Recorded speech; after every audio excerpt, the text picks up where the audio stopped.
Good morning student, I hope आप लोग अच्छे होंगे।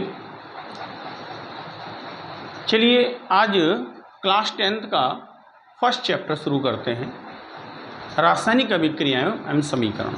ठीक है, तो इस चैप्टर में आपको रासायनिक अभिक्रियाओं और रासायनिक समीकरणों के बारे में जानकारी प्राप्त होगी। तो सबसे पहले बात करते हैं रासायनिक अभिक्रियाओं की, लेकिन रासायनिक अभिक्रियाओं तक पहुंचने से पहले हम बात करते हैं रासायनिक परिवर्तन की। देखो, पदार्थ में दो तरह के परिवर्तन होते हैं, एक भौतिक परिवर्तन, एक रासायनिक परिवर्तन। भौतिक परिवर्तन क्या होता है? जिसमें पदार्थ की केवल भौतिक अवस्थाएं परिवर्तित हों, जैसे ठोस, द्रव, गैस का आपस में परिवर्तित होना, किसी पदार्थ को गर्म करने पर उसकी भौतिक अवस्था में परिवर्तित होना, है ना। ठोस पिघल के गर्म मेल्ट हो गया, द्रव अवस्था में आ गया, या द्रव ठोस अवस्था में बदल गया, या उसका रंग बदल गया, है ना। इस तरह के कोई परिवर्तन हो रहे हैं जिनमें पदार्थ की आणविक संरचना चेंज नहीं हो रही है, अणु वही है, उसका अणुसूत्र वही है, अणुभार वही है, कोई चेंज नहीं हो रहा है, केमिकल चेंज नहीं हो रहा है, कोई नया पदार्थ नहीं बन रहा है। और एक ऐसा परिवर्तन जिसमें जिस कारण से परिवर्तन हो रहा है, अगर वो कारण हटा लिया जाए तो पदार्थ पुनः उसी अवस्था में आ जाता है। तो ऐसे परिवर्तन भौतिक परिवर्तन कहलाते हैं। जैसे अगर हम किसी मोम को गर्म करते हैं, ठीक है, तो क्या होता है? मोम पिघल जाता है, मेल्ट हो जाता है।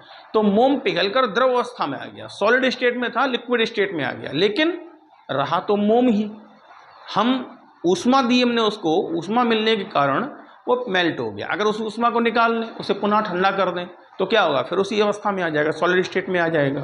तो इसका मतलब जिसमें पदार्थ की भौतिक अवस्थाएं बदलें, पदार्थ न बदले, पदार्थ कोई नए रूप में ना आए, कोई नया पदार्थ न बने, ठीक है, तो ऐसे परिवर्तन भौतिक परिवर्तन कहलाते हैं। और जिनमें नया पदार्थ प्राप्त हो, इनमें आणविक स्ट्रक्चर चेंज हो जाए, एक नया पदार्थ प्राप्त हो जाए, तो वो परिवर्तन रासायनिक परिवर्तन कहलाते हैं। जैसे उसी मोमबत्ती को अगर हम जला दें, जिस मोमबत्ती को पिघलाया था, मोम बना, मोम ही था, लिक्विड स्टेट में आ गया था, अगर उस मोमबत्ती को हम जला दें तो क्या होगा? जल जाएगी, प्रकाश, ऊष्मा और कुछ गैसें उत्पन्न होंगी। लेकिन हम उन गैसों, ऊष्मा और प्रकाश से वापस मोम नहीं प्राप्त कर सकते, यानी एक नया पदार्थ प्राप्त हो गया।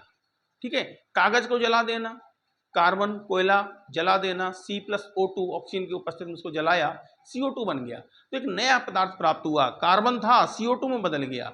जब पदार्थ अपनी आणविक स्थिति को बदल दे, उसकी संरचना परिवर्तित हो जाए, एक नया पदार्थ प्राप्त हो जाए, तो वो परिवर्तन रासायनिक परिवर्तन कहलाते हैं। और ये कई तरह के होते हैं। रासायनिक परिवर्तन कई तरह के, हमने केवल C+O2 बताया, इसका मतलब ये नहीं केवल ऑक्सीजन से जलने पर ही पदार्थ अपने ऑक्साइड में चेंज हो रहा है तो वो रासायनिक परिवर्तन है। किसी भी तरह का, मोम का जलना, या आपने चूने को पानी में क्रिया करा दी, CaO + H2O, that for CaOH का होल ट्वाइस बन गया। चूना था CaO, इसको जल से क्रिया कराई और जल से क्रिया कराने पर हमको एक नया पदार्थ प्राप्त हुआ, CaOH का होल ट्वाइस प्लस ऊष्मा प्राप्त होती है। देखा हो कभी, अगर चूने को गर्म किया हो, चूने में पानी डाला हो या पानी में चूना डाला हो, तो काफ़ी तेजी से गैसें निकलती हैं, बबल्स बनते हैं, ठीक है, ऊष्मा निकलती है। तो ये ऊष्मा उससे प्राप्त होती है। जो कार्बन ऑक्साइड था, कैल्शियम ऑक्साइड था, जो चूना, वो जल से क्रिया करके कैल्शियम हाइड्रोक्साइड में बदल जाता है, जिसे बुझा चूना या चूने का पानी कहते हैं। तो एक नया पदार्थ प्राप्त हो रहा है। अब वो चूना नहीं है, अब बुझा चूना है, चूने का पानी हो गया, कैल्शियम हाइड्रोक्साइड हो गया, कैल्शियम ऑक्साइड नहीं है। तो इस प्रकार से अगर कोई पदार्थ अपनी अवस्थाओं को बदलकर कोई नए पदार्थ में परिवर्तित हो जाए, तो वो परिवर्तन रासायनिक परिवर्तन कहलाते हैं। अब बात करते हैं रासायनिक अभिक्रिया की। तो रासायनिक अभिक्रिया क्या होती है?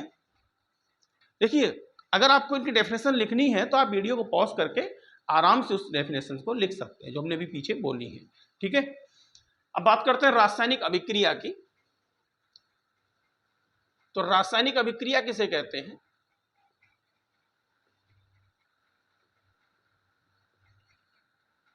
रासायनिक अभिक्रिया किसे कहते हैं? देखिए, पदार्थ में होने वाले रासायनिक परिवर्तन को प्रदर्शित करने वाली या व्यक्त करने वाली अभिक्रियाएं रासायनिक अभिक्रियाएं कहलाती हैं। बहुत सरल सी डेफिनेशन। किसी पदार्थ में होने वाले रासायनिक परिवर्तन को, है ना, रासायनिक परिवर्तन को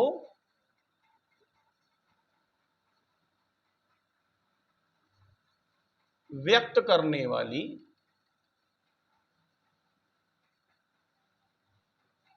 अभिक्रियाएं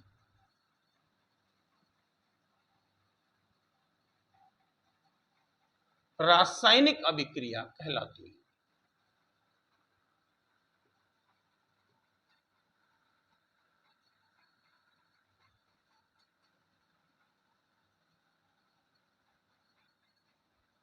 ठीक है, पदार्थ में होने वाले रासायनिक परिवर्तन को व्यक्त करने वाली अभिक्रियाएं रासायनिक अभिक्रिया कहलाती हैं। और रासायनिक अभिक्रिया कितने प्रकार की होती है? कई प्रकार की होती है। एक होता है संयोजन, संयोजन अभिक्रिया। संयोजन अभिक्रिया क्या होती है? चलिए हम डायरेक्ट बताते चलते हैं इनको। संयोजन अभिक्रिया क्या होती है? एक ऐसी अभिक्रिया, नाम से लग रहा है संयोजन, संयोजन मतलब इसमें संयोग हो जाए, जिसमें दो पदार्थ मिलकर के एक नए पदार्थ का निर्माण करते हैं, तो वो अभिक्रियाएं संयोजन अभिक्रियाएं कहलाती हैं। वे रासायनिक अभिक्रियाएं जिनमें दो पदार्थ मिलकर एक नए पदार्थ का निर्माण करते हैं, संयोजन, या इनको कहते हैं एक नाम और, योगात्मक अभिक्रिया। क्या कहते हैं? योगात्मक। अगर कहीं पर योगात्मक पूछ लिया जाए तो एक ही बात है, संयोजन या योगात्मक। परिभाषा क्या लिखेंगे?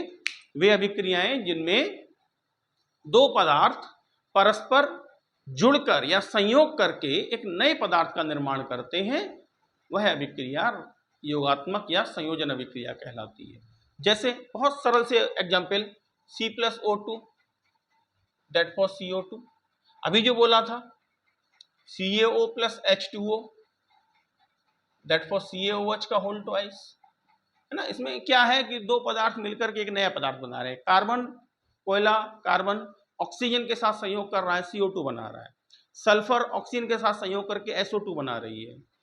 कैल्शियम ऑक्साइड चूना जल के साथ क्रिया करके कैल्शियम हाइड्रोक्साइड बना रहा है। तो ये अभिक्रियाएं जो है ये संयोजन या योगात्मक अभिक्रियाएं हैं। ठीक है। दूसरी है विस्थापन। दूसरी अभिक्रिया है विस्थापन। विस्थापन या इसको कहते हैं प्रतिस्थापन। प्रतिस्थापन अभिक्रिया, इसकी डेफिनेशन क्या होगी? वे अभिक्रियाएं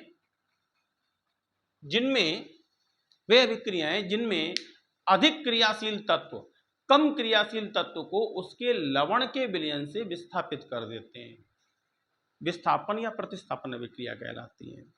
वे अभिक्रिया जिसमें अधिक क्रियाशील तत्व कम क्रियाशील तत्वों को उनके लवण के विलयन से विस्थापित कर देते हैं। जैसे जिंक, जिंक को अगर हम कॉपर सल्फेट के विलयन से क्रिया कराएं CuSO4 से, तो क्या होगा? जिंक सल्फेट प्राप्त होगा और कॉपर अलग हो जाएगी, है ना। आयरन को कॉपर सल्फेट से क्रिया कराएं या कॉपर क्लोराइड, कॉपर नाइट्रेट, कुछ भी ले सकते हैं, कॉपर का विलयन हो, कॉपर के लवण का विलयन हो, ठीक है, तो क्या बनेगा?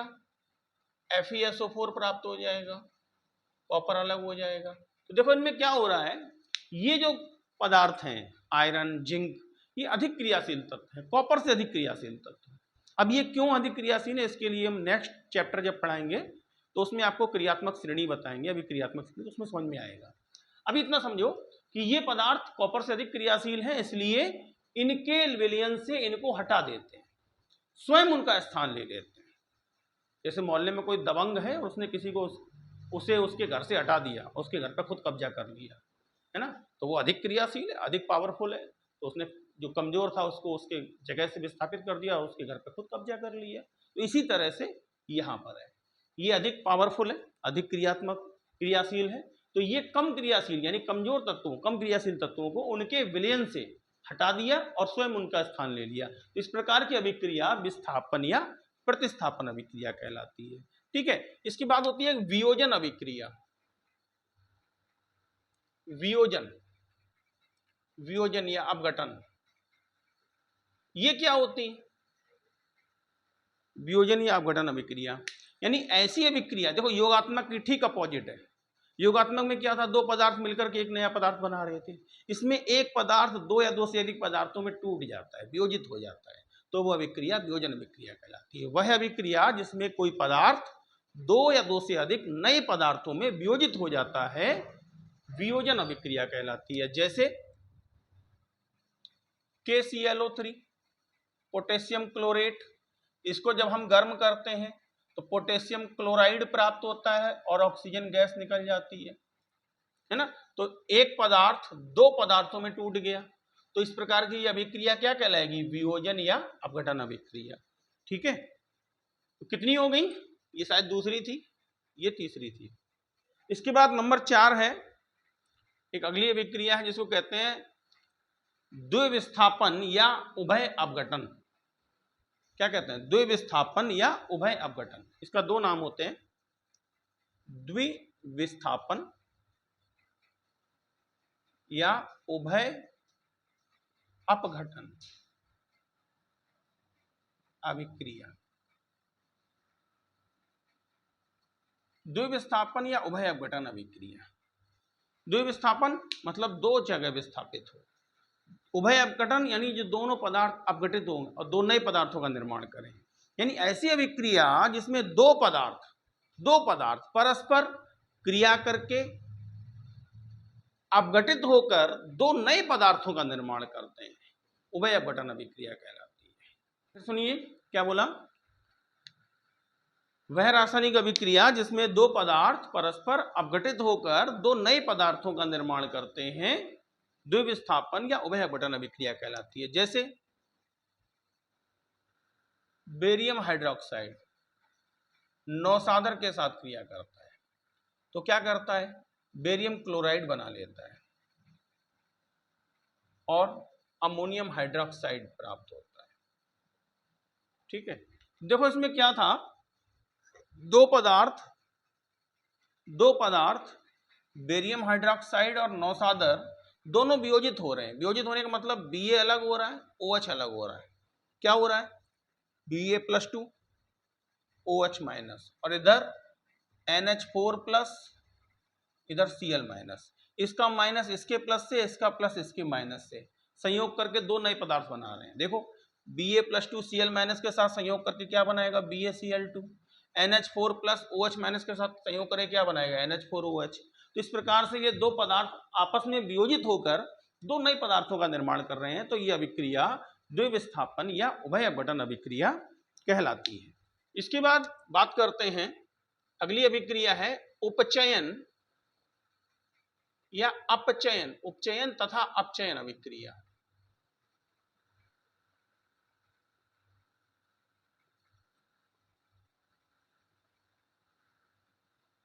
इसका एक नाम और होता है उपचयन का, इसको कहते हैं ऑक्सीकरण।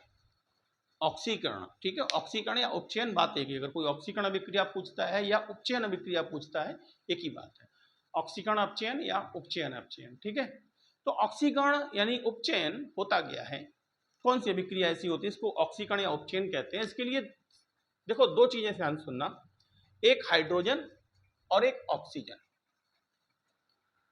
ऑक्सीकरण में क्या होता है, ऑक्सीकरण या उपचयन और अपचयन। अगर आप इस चीज को समझ लेंगे तो आसानी से आपको ये दोनों अभिक्रियाएं समझ में आ जाएंगी। ऑक्सीकरण अभिक्रिया क्या है, एक ऐसी अभिक्रिया जिसमें ऑक्सीजन की वृद्धि हो या हाइड्रोजन की कमी हो। अगर कोई पदार्थ क्रिया कर रहा है और उसमें हाइड्रोजन की कमी हो रही है या ऑक्सीजन की वृद्धि हो रही है, तो उसमें ऑक्सीकरण अभिक्रिया है। जैसे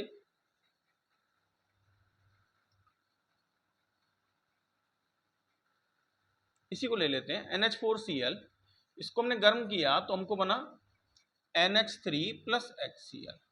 तो ध्यान से देखें तो NH4Cl में नाइट्रोजन के साथ 4 हाइड्रोजन थी और यहां पर रह गए 3, है ना, हाइड्रोजन की कमी हुई। तो इसका मतलब ये NH4Cl से NH3 में क्या हो रहा है, ऑक्सीकरण।